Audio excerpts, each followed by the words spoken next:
um pouco mais crítica, através da obra de Rolf Hendtorff, a formação do Antigo Testamento, mas é um livro uma leitura bastante leve, em que a gente vê o livro de Josué dentro da obra historiográfica deuteronomista, que é um trecho das Escrituras que contempla Deuteronômio até o segundo livro dos Reis, certo? E nesse caso, né, o livro de Deuteronômio, ele contém inicialmente introduções, capítulo 1 a 4, 5 a 11, e a seguir uma coleção de leis, dos capítulos 12 a 26, e por fim um trecho final sobre as últimas palavras e instruções de Moisés e sobre sua morte, capítulos 27 a 34. A coleção de leis, portanto, forma a parte principal da obra. De fato, porém, é mais do que uma mera junção de preceitos e prescrições. Os textos legais foram, em geral, ampliados por explicações e exortações, de forma que se pode falar no caso de lei pregada. E a pregação da lei do Deuteronômio mostra claramente uma determinada ideia diretriz, a saber, a adoração exclusiva do Deus único. Deixa eu pegar aqui, continuando. Esta exigência básica é expressa na introdução do capítulo 6, em forma de uma exortação de Moisés. No início da coleção de leis, ela se manifesta no mandamento de celebrar culto sacrificial em um só lugar central, capítulo 12. Relacionada com este, está simultaneamente a ordem de destruir todos os santuários pagãos no país e eliminar o culto a outros deuses.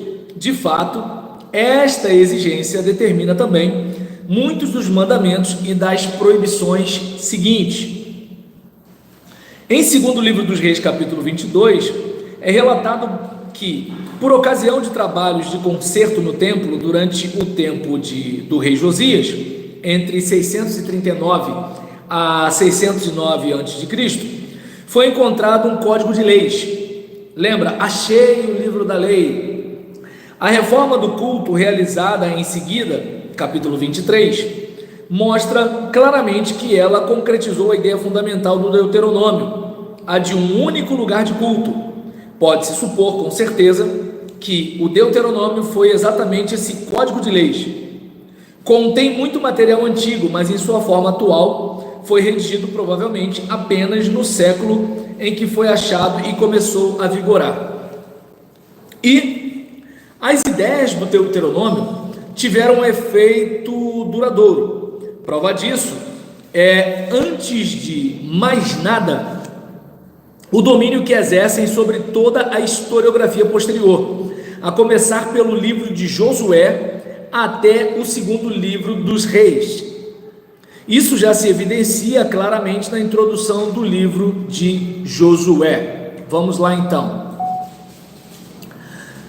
Aqui a gente percebe que essa obra chamada de deuteronomista, ou obra historiográfica deuteronomista, ela compreende desde lá de Deuteronômio até o final dos Reis, para passar aquela mensagem. Lembra do que a gente falou lá atrás, nos fundamentos da teologia bíblica de Valtair Miranda, sobre aquela ideia de passar, obedeceu a Deus, tudo certo, desobedeceu, vai dar ruim, entende?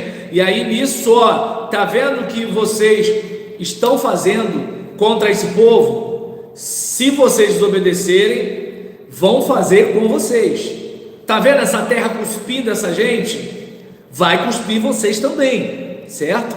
E aí nisso, as ideias do Deuteronômio tiveram efeito duradouro. Prova disso é, antes de mais nada, o domínio que exercem sobre toda a historiografia posterior, a começar pelo livro de Josué até o fim do segundo livro dos Reis, ou o segundo livro de Reis.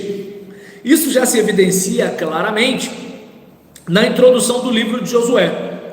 Em Josué 1, versículos 7 e 8, Josué é admoestado a proceder segundo a lei que Moisés lhe ordenara e a ocupar-se continuamente com este livro de leis. Terminada a tomada da terra, Josué, por sua vez, exorta o povo a não se apartar deste livro da lei de Moisés. Josué 23, versículo 6. Isso, porém, quer dizer não cultuar deuses estranhos, mas servir somente ao Senhor. Versículo 7 e 8. E aí, no livro de Juízes, capítulo 2, versículos 10 em diante, é feita uma exposição resumida do decurso da história após a morte de Josué. A história é considerada sob o ponto de vista de que os israelitas repetidamente se afastaram da adoração ao Deus único e passaram a servir outros deuses. O castigo por esta apostasia foi que toda vez que o Senhor os dava na mão de espoliadores, isto é, de povos vizinhos hostis, somente quando no aperto clamavam a Deus, ele os salvava através de um juiz. Vocês lembram daquela situação que está assim, aí o povo fez o que não agradava ao Senhor, por isso o Senhor os entregou na mão dos seus inimigos, e os seus inimigos os oprimiram, parará, parará, parará. Então eles clamaram ao Senhor, e Deus se compadeceu deles, e levantou um libertador, e aí trouxe paz durante tanto tempo. Mas os filhos de Israel voltaram a fazer o que era mal aos olhos do Senhor, por isso o Senhor os entregou aos seus inimigos. E aí entende? Você vai ver isso várias vezes em Juízes. Então você percebe que assim, essa ideia, né, de se desobedecer vai dar ruim, entende? E aí nisso a gente observa que somente quando no aperto clamavam a Deus, eles os salvavam através do juiz. Aqui, portanto, a exigência de adoração exclusiva ao Deus único tornou-se o princípio diretivo para entender a história. Fato bem semelhante encontramos nos livros de reis. Os reis são apreciados um por um, segundo o critério se esta exigência foi cumprida durante seu governo e se o culto sacrificial ficou rigorosamente restrito ao santuário central de Jerusalém.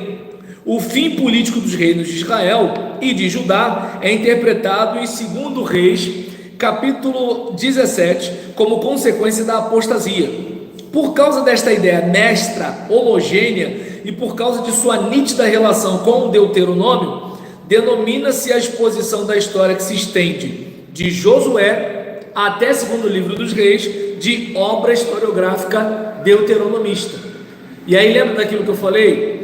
Uma coisa é a confissão religiosa da igreja, da comunidade religiosa.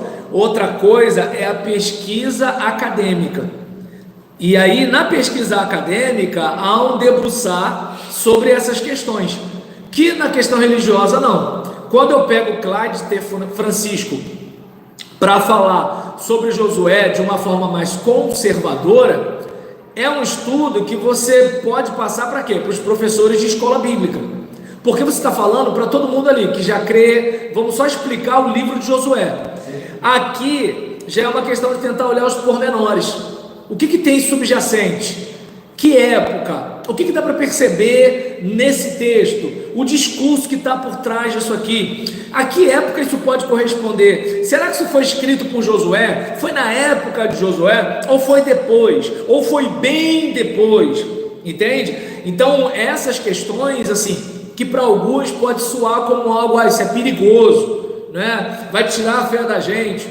Ou não, entende? Eu entendo que assim, fé quem tem, quem não tem. Não precisa nem estudar nada que fica sem crer. E aí então